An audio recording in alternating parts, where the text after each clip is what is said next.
All right, welcome to the Data Lab for Comm843.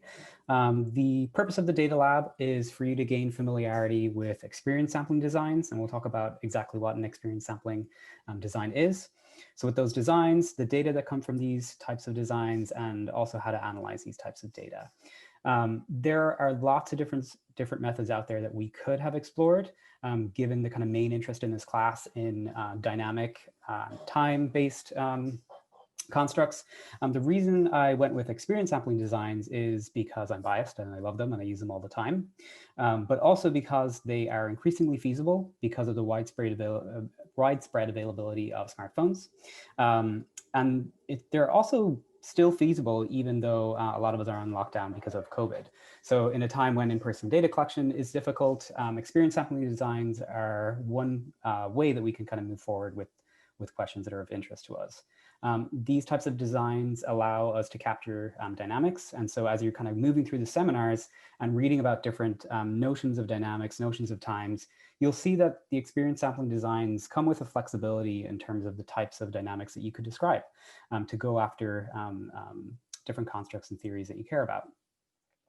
There are also pretty unique data wrangling challenges that come with experience sampling designs that you're not really going to get at in other classes on regression or even kind of other types of longitudinal data analysis that are less intensive than the types of longitudinal data that you get with experience sampling. So this is just one way to kind of fill that gap.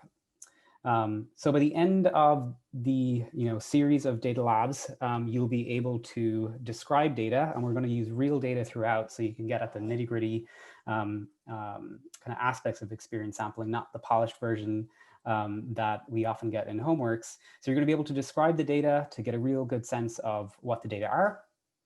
You're going to find different ways of quantifying dynamic constructs that are of interest to you. And you'll also be able to test hypotheses related to bivariate intra-individual covariations. Those are lots of big words that we'll go through in the first couple of seminars.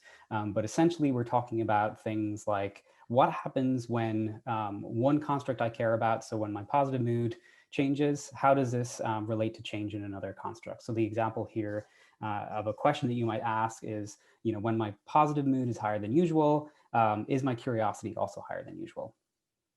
So that's the broad kind of overview of what this data lab is going to be about.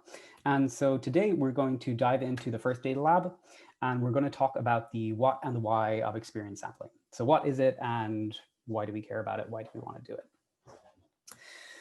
So to start with some definitions, I've used the term experience sampling. You will also hear terms like ecological momentary assessment, ambulatory assessment, daily diaries. There are some differences between these different approaches. So for example, daily diaries tend to be end of day reports, whereas experience sampling approaches and even ecological momentary assessment approaches tend to take more intensive samplings throughout the day rather than just focusing on an end of day report.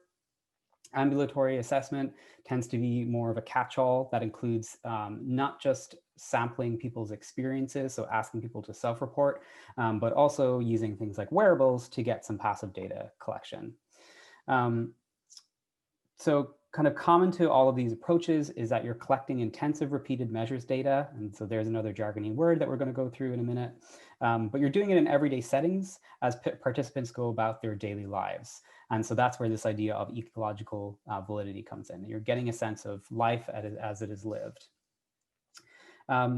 In the past, many people used paper and pencil diaries. So people would get beeps on their smartwatches or different types of watches, programmable watches that were back there. They weren't using smartwatches in the way that we know them back in the 70s. Or beepers was another kind of way of signaling to participants as they went about their daily lives that, okay, now you have to take out your paper and pencil diary and answer questions about the current moment. And so that was one way that people went about collecting data on people's experiences as they were moving through their daily lives.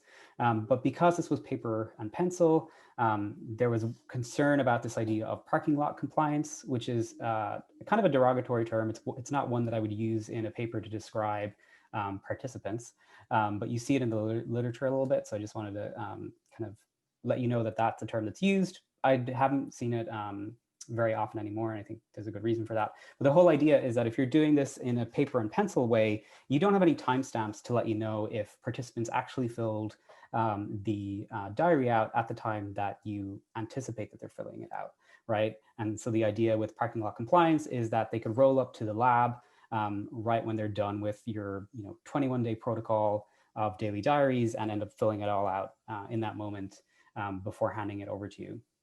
And so with the kind of emergence of things like smartphones, we don't have to worry about this so much because every time a participant gets fills out a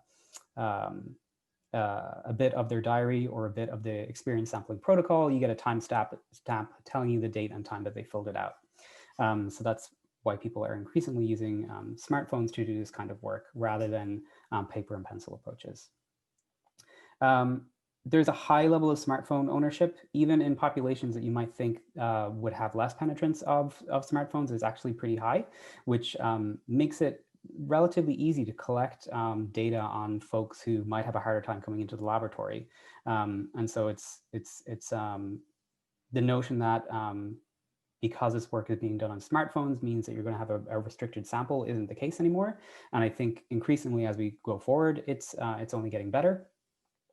I tend to work mostly with smartphones, but you can also use wearables, and you get really interesting data from wearable devices. But you can run into this thing that we call like the Fitbit problem, where when I got a Fitbit years ago when they first came out, I wore it for 2 days and then it needed to be charged. And so I put it on the charger and then it got lost and I never looked at it ever again.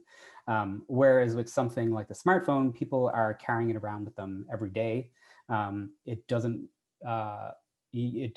require them to incorporate a whole new technology into their everyday lives. So you get a bit of an easier time with data collection and compliance. Okay. And so let's go back to this idea of intensive repeated measures data. As with everything you will encounter as you go through your PhD, there are many definitions of what people mean by intensive repeated measures data. Some people say that you have to have a minimum of 5, tens of, or at least 20 measurement occasions. So varying levels of number of time points for your data to be considered intensive repeated measures. But common to all is that they're happening on a short time scale, which again, doesn't really mean anything specific. And so when I think about what intensive repeated measures mean, I think less about how much data you have and more about the underlying types of change that you're trying to get at. So we'll probably talk about this a decent amount in the seminars. But when I think about change, I think of at least 2 types of change. One is intra-individual change, and this is the green line, and it's a type of change that's happening over a relatively long time scale. So here you have age on the x-axis, and it's a type of enduring change. So it's construed as developmental, occurring over long time scales. So when the change happens, it's kind of relatively permanent. It's like you've shifted to a new way of being. But against this backdrop of intra-individual change, you have what we call intra-individual variability. And so if you were to zoom in at any point on this intra-individual change, you would see lots of fluctuations. But these are fluctuations in behavior that are construed as relatively more reversible than the intra-individual change. So you're not talking so much about these persistent, enduring developmental changes. You're talking about fluctuations that are happening in the background. And intensive repeated measures data are really good at getting at these types of fluctuations. So that's how I kind of think through this idea of intensive repeated measures, but you can read these folks and get a sense of how the broader field thinks about it if you're interested. Okay, so that's kind of a brief overview of what experience sampling designs are. And even though some of the data that we're going to analyze, you could call a daily diary or ecological momentary assessment, I'm just going to call it experience sampling. I don't know why. I think just because I like it. And also partly because I feel like ecological momentary assessment was almost like a rebranding of what Mihaly Csikszentmihalyi had been doing since like the 70s. And as a fellow European, I just want to give the nod to the head to Csikszentmihalyi, since he's been doing this for a pretty long time. Okay, so that's what it is. Why would you want to do it? And why specifically in a course where you're learning about concepts related to time and timing and dynamics, would you be interested in experience sampling? One reason that people turn to these types of designs is that we can potentially get a more reliable assessment of constructs that we already measure. So take this example of family conflict going from low to high and across 21 days. These are data from Greg Fosco at Penn State. And typically when you measure something like family conflict, and this is true for other constructs as well, you use retrospective reports. You bring someone into the laboratory or you send them a survey on Qualtrics, and you do this once, so it's just one survey, and you're asking them to think about a period of time, usually the last month or the last week, and you're asking them about how they felt, what they did, right? In contrast to this retrospective report where you're thinking about the previous 30 days, experience sampling designs, and in this case, this is a daily diary design. It's once a day they're reporting on their family conflict. The adolescent is reporting in this continuous line. The parent is in the dotted line. They're reporting on their conflict every day. So they have to do a little bit of retrospective thinking. So they have to think about the day as a whole. But because it's much more proximal, the report at the end of the day is much more proximal to the events itself. So you're only talking about conflict that happened that day. There's less space for biases that happen when we have to kind of use our memory. I can't remember what happened yesterday. So when you ask me, about my family conflict across the past 30 days, my thinking is going to be clouded by the fact that I have a terrible memory. But also things like the most very salient events can kind of cloud the way you think about, the previous 30 days. It can be more salient. They can be the things that you remember the most. And so for all of these reasons, by actually measuring something like family conflict every day for 21 days and doing something like taking the average of this, so here the mean of the continuous line is 2.07, you might get a more reliable assessment of family conflict than you would if you were relying on a person to remember what's happened over the past 30 days. So that's one argument for why we would care about why we would want to use experience sampling. But this doesn't have a whole lot to do with dynamics. And so one other main reason that people turn to experience sampling is that we can use it to assess constructs, especially dynamic constructs, that we can't get with traditional measures. So if you're interested in something like mood variability, for example, so the extent to which your mood varies from moment to moment or day to day, it's pretty difficult to measure this using a survey at one time point, right, and asking people to retrospect. Instead, to kind of get at dynamics, you have to measure a person's mood intensively enough so that you can capture these dynamics. And so here's an example from an experience sampling study where twice a day for 4 weeks, participants rated their negative mood going from low at 0 to high at 100. And these are two different participants undergoing the same study. And so if you look at negative mood from moment to moment and across the days of the study, you can see a lot of dynamics. There's lots of ups and downs, which is normal. Our emotions are functional and they signal that there's something important that we should attend to. And one of the neat things is that you can construct dynamic indices that have to do with between-person differences and mood variability from data like these. So one common thing that's done is to take the standard deviation of an individual's time series, and in a later data lab, we'll go through what exactly you need to do in order to capture that. But for now, you can see that these two people have a pretty similar mean in terms of their negative mood. So if you were to just take the average negative mood across all of these occasions, that's what the dashed line is here. But their standard deviation of this person is smaller than the standard deviation of this person. And you can just see that when you look at these data. What that standard deviation is telling you is that this person's reports of negative mood are fluctuating. They range more widely across their mean relative to this person over here. So look, you can just see that there's a greater range in their responses relative to this person over here. And these between-person differences in dynamic constructs like these have implications for things like well, we think they're associated with things like difficulties in emotion regulation and psychopathology like depression. And so here now each dot is an individual's standard deviation of their mood variability across their 4 weeks of experience sampling. And so someone with low negative mood variability would have a very kind of tight reporting of negative mood around their mean. But someone here is like, okay, this person is like 27.62, so they're somewhere over here. And people who have this higher negative mood variability have greater difficulties in emotion regulation. So that's just kind of one example of how you can use these data to get at some cool dynamic constructs that map onto theories that we care about, in this case, emotion regulation in daily life. The other thing I love about experience sampling designs comes from their ecological validity. So when we bring people into the laboratory, we have lots of control over them. And we usually have them undertake tasks where we have lots of control over what they're seeing and in many ways how they're responding. We kind of push them into a situation that is constrained. And the reason we do this is because it then makes it easier to say, under these conditions, this is what we can expect to happen. And we can push people to extremes that they would never experience in the real world. And so what happens is that these laboratories can tell us what can happen, but they don't necessarily tell us what actually happens as people go about their daily lives.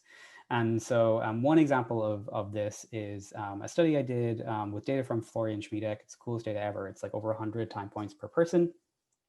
In this case, we were looking at alcohol use from day to day, sleep duration from day to day, and tiredness from day to day. So those were our three variables.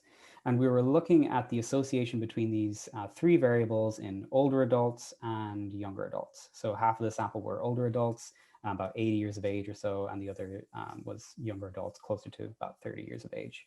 And in the laboratory, when you give people alcohol, and so in the laboratory, typically you will give people alcohol until they reach the legal limit.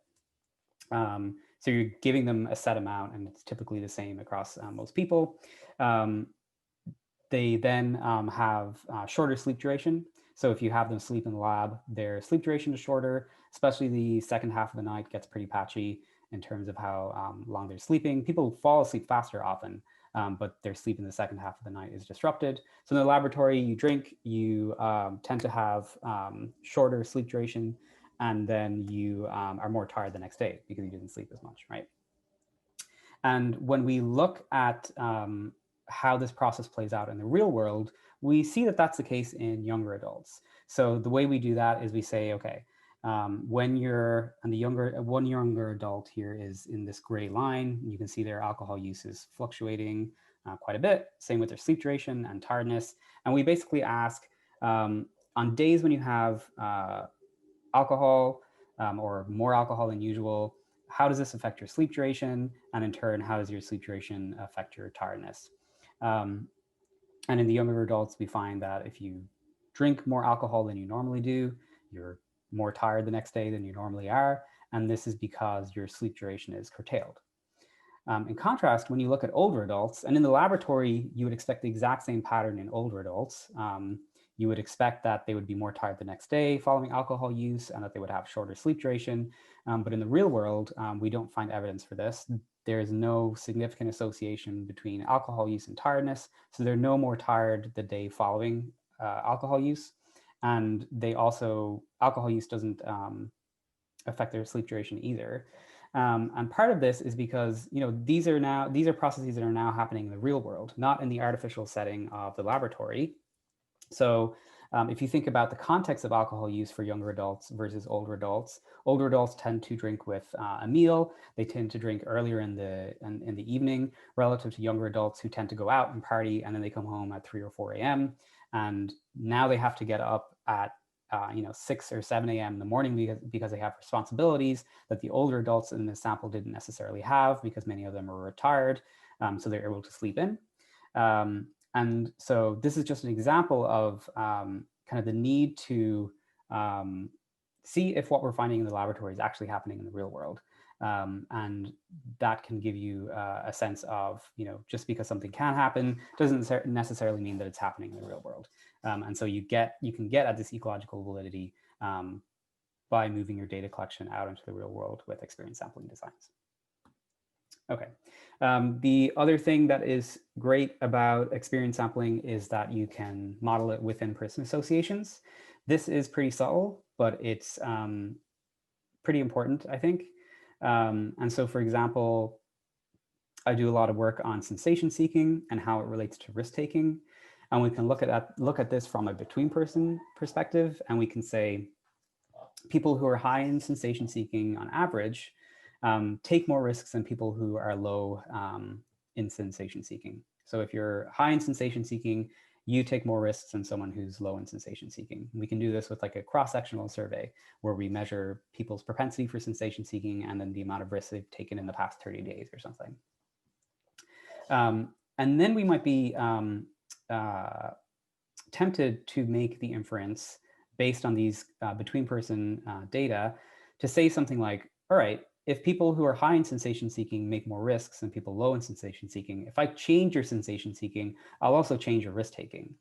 But you can't make this leap from within person inferences from the between person data that you've collected and the between person analyses that you've just made. And it's subtle, and I would definitely check out Peter Molinari's paper and Ellen Hamacher's stuff. It kind of gives you a way to like wrap your head around this. But one way to think about it is this classic example from Ellen Hamacher, where she looks at how increased typing speed is associated with the number of typos that you make. And so if you look at kind of look at it at a between person level, so like we did up here, people who type faster make fewer typos. And so that's the dashed line that you're seeing here. And that makes sense because the people who tend to type faster, who have a higher typing speed, are experts at typing, right? I'm somewhere around here. I can't type too fast, so I make a decent amount of typos because I'm just not as good as the people who are down here who can type quickly and who also, because they've been typing forever and they have expertise, are making fewer typos. But this between person association differs to what you find at the within person level. And so imagine that these three circles are three different individuals. And when this person is kind of typing at their average typing speed, they make a certain amount of typos. But if they type faster than they normally do, now their number of typos is going up. If they type slower than they normally do, now their number of typos is going down. And so now, rather than increased typing speed being associated with fewer typos, which is what we're finding at the between person level, at the within person level, if I'm typing faster than I normally do, I'm working in a place where I don't normally work. I'm going faster than I normally do, and so as a result, I'm making more typos. Right? It's intuitive, but I think it's a good kind of illustration of how you can't rely on between person data, between person associations to inform what's going to happen when you look at an individual person and try to change that individual's behavior. You really need to go to the within person level to be able to make within person inferences. I think this is a tricky concept, so we're going to go over it 100 times in seminar, in the readings and things like that, and it will eventually click, and then you're going to look at all the between person studies out there, and you're going to be like, oh my gosh, at least I do, but I'm dramatic, so maybe it's just me. Okay, and so another way to think about this is with Catel's data box. We can do the standard nomothetic approach where we're talking about between person differences, and we have here is one individual, each row is one individual, and we might measure them on one occasion on a couple of different variables, so sensation seeking, impulsivity, etc. And when we do this, and when we do analyses with these data, we're in between person land, and we can talk about some people who are high in X tend also to be high in Y. But by turning this into a cube, where now we have more than one occasions, which is what you see here, we're now in an ideographic approach, so a person-specific approach, where we can ask how an individual and their score on a variable is changing from one moment to the next. And this is what experience sampling designs get us. Okay. And when we do that, we move away from kind of interpretations like people who tend to have high negative mood on average, drink more alcohol than other people, to inferences that sound more like when my negative mood is higher than usual, so when it's above my average mood, then my alcohol consumption is higher than usual, right? So it's a subtle difference, but now we're talking about what happens to an individual's alcohol consumption when their negative mood is fluctuating. Okay, so that all sounds great and dandy, and I hope you're all really excited and ready to change the world. But there are challenges to experience sampling. It's not perfect. Like every method, you really want to think about whether what the method does and the assumptions that you have to make for the method to make sense maps onto the theory that you want to test. So some challenges that come with experience sampling are related to participant compliance. So you're asking a lot of participants, and so you always want to treat your participants well. But I think it's important to do things like pilot test your experience sampling designs a lot more than we do in cases where you're giving folks a cross-sectional survey, because once you kind of have first-hand experience with the protocol that you are having participants do, you start to realize that it can be disruptive to people's daily lives, because you're asking them, in one study, for example, I'm asking people to 10 times a day to spend a minute reporting on their feelings for 10 days. And so that's asking a lot of participants, and it's no surprise that participants aren't necessarily going to share your enthusiasm, and that you want to incentivize that in order to make it worth their while, right? Their time is valuable, and so they should be compensated in some way. You often have less experimental control with experience sampling designs relative to, say, a laboratory task. You can't control what's happening in the background, but there are ways to undertake ecological momentary interventions to give you back some of that experimental control. But generally, there's a lot more noise. You don't know what's happening.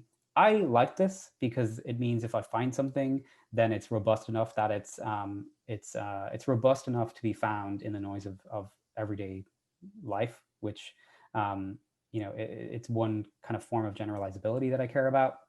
Another thing that's difficult is that the source of variability is hard to identify. So before we looked at, that amazing GIF that took me an hour to make of negative mood fluctuating up and down across time. But why is it doing that? And it could have something to do with the person. It could have something to do with the context. Because I'm a developmental scientist, I tend to assume that it's all of the above. So it's person by context interactions. And this encyclopedia entry by Coffer and Ram, I don't often go to encyclopedia entries for nuggets of wisdom, but this is a pretty good one that I think just gives you some food for thought about thinking about what it is that might be causing something like a negative mood to fluctuate. And it also comes with a lot of data wrangling and data analysis challenges, but we are going to solve a lot of them through the course of this data lab. Okay, so I'm going to stop this recording now, and then I'm going to come back with some information about the data that we're going to work with for the rest of the data lab. Okay, bye. All right, so now I'm going to give you some information about the study that we are going to work with throughout the data lab. So these are data from the NODE study. NODE stands for Networks of Daily Experiences. It's just an acronym. I like to give my studies acronyms. The study was designed to examine fluctuations in curiosity in situ, so as people go about their daily lives, and also to examine potential causes and consequences of these fluctuations. But we measured a lot more than just curiosity. So if you don't care about curiosity, that's not a problem. There should be some construct that you aren't interested in that you'll be able to work with throughout the data labs. So there were a couple of components to the study protocol. participants came to a lab visit. You don't have to do a lab visit if you're doing an experience sampling study. So part of the beauty of experience sampling studies is that you can deliver people's surveys via the internet onto their smartphones.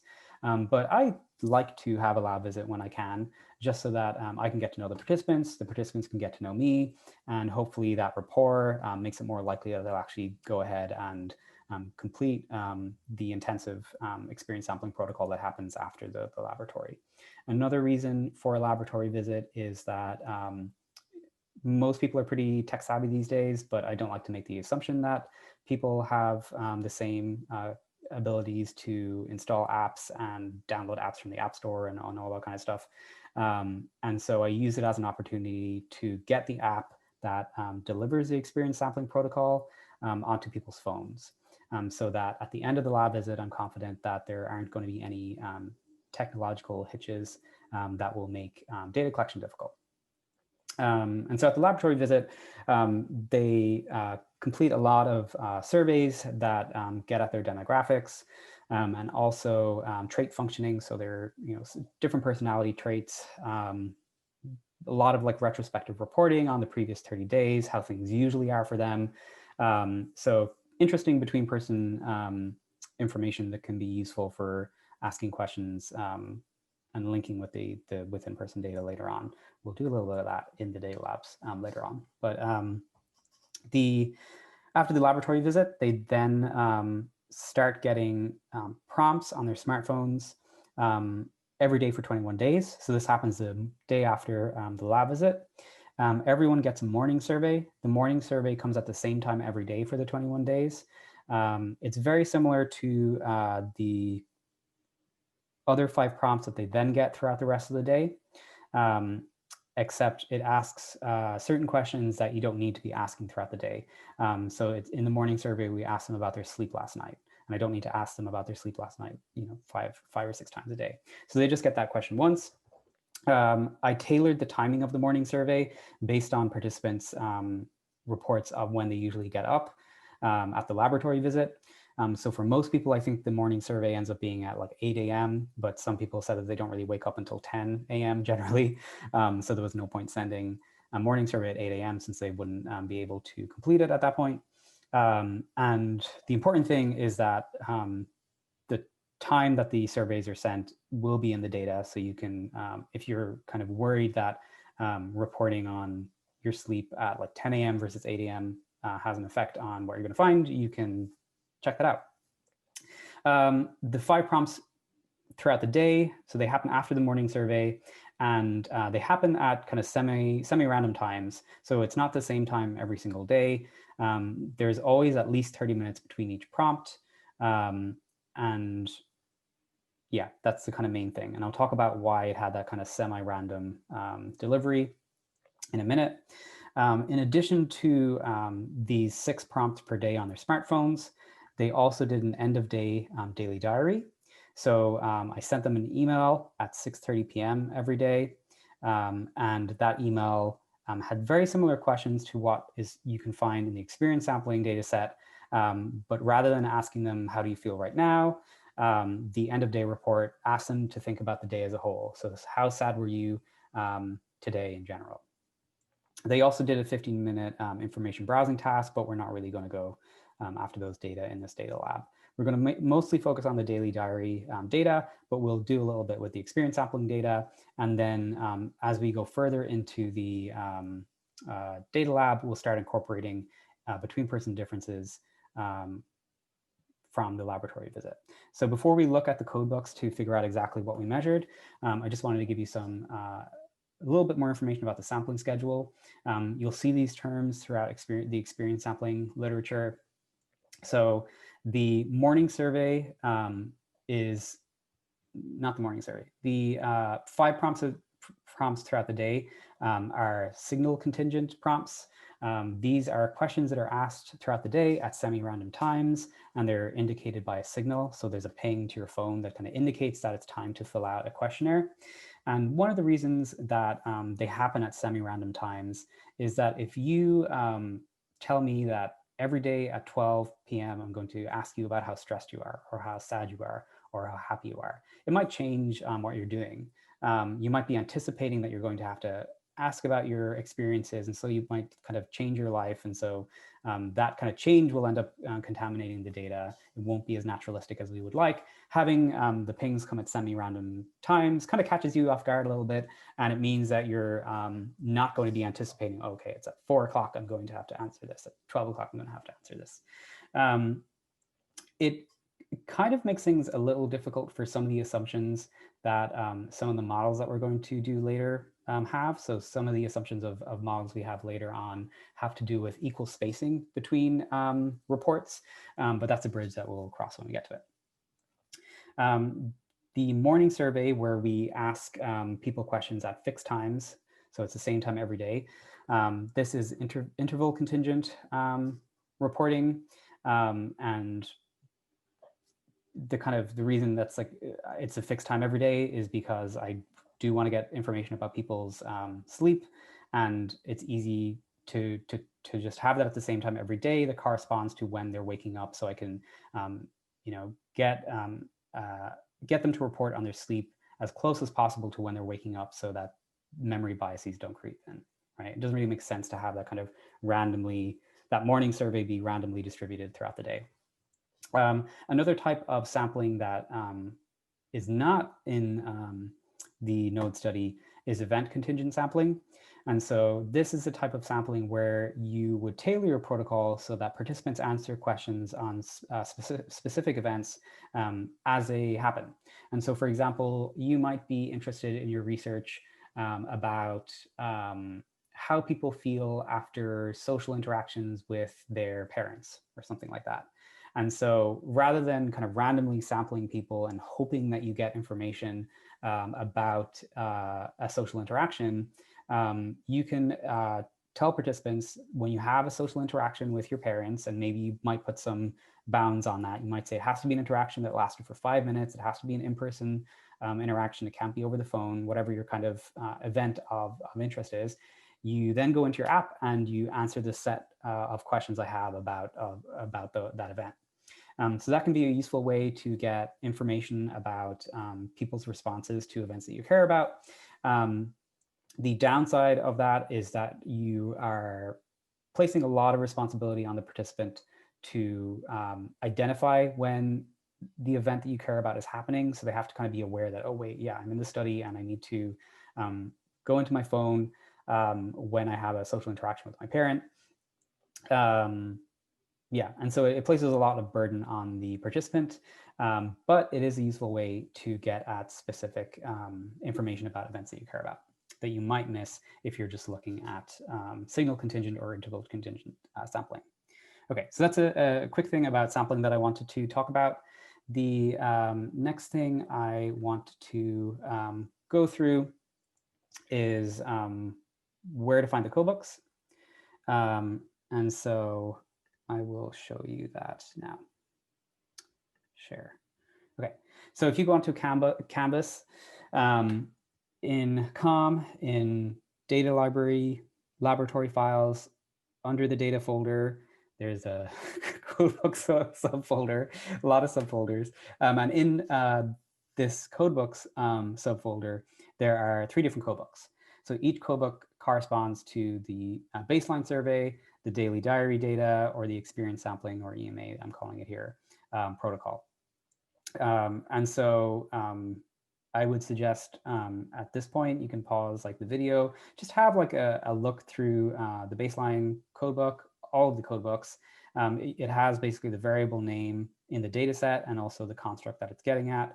And see if there's anything in there that you find interesting that you would want to kind of work with as you make your way through the data lab. So there's things like sensation seeking, flourishing, difficulties in emotion regulation, life satisfaction, motion reactivity, etc. Some stuff on substance use, some family information, more curiosity stuff, some anxiety and depression, etc. So yeah, like have a look through it, see if there's anything you care about there that you would be you would have fun working on as you make your way through the data lab. Same thing for the daily diary. So again, the daily diary is asking people how they felt today as a whole. So today I felt happy, sad, anxious, angry, calm. There are a couple of different things in there. They ask about, if they've interacted with friends or family, if they had high family cohesion, high family conflict, if they felt supported and accepted by people, their alcohol use, etc.